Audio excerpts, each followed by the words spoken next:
चिकनचं लोणचं कसं बनवावं चला बघूया आता। हे राईचं तेल आहे, हे अर्धा कप आहे, म्हणजे जवळजवळ 15 ते 20 ml आहे। त्याच्यामध्ये मी ही कढीपत्त्याची 5 पाने, हे मी बारीक चॉप केलेलं लसूण आहे, हे 8 पाकळ्या आहेत मोठ्या, आणि 1 इंच मी अद्रक किसून घेतलेला आहे, हे घालून घेते।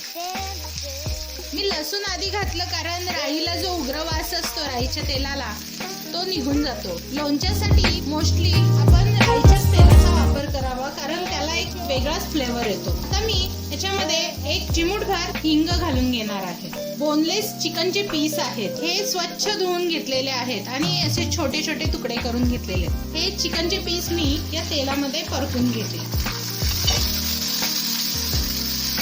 या प्रकारे केलेलं चिकन आपण फ्रीज मध्ये एका एअरटाइट कंटेनर मध्ये भरून 3 महिन्यापर्यंत वापर करू शकतो।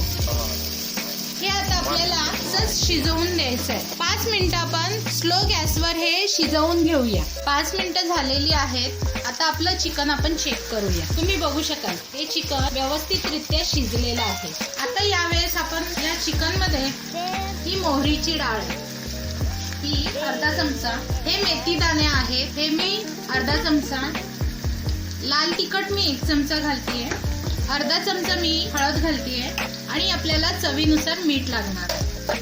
हे घालून मी आता परतून घेणार आहे। आपला गॅस मंदच आहे। तुम्ही बघू शकाल आपलं लोणचं आता तयार होत आलेलं आहे, त्याचा कलर चेंज झालेला आहे। आता आपण गॅस बंद करून घेऊया। आता यामध्ये मी 2 चमचे विनेगर घालून घेणार आहे। विनेगरनी आपल्या चिकनची लाईफ वाढते आणि टेस्ट ही छान येते। आपलं लोणचं तयार आहे।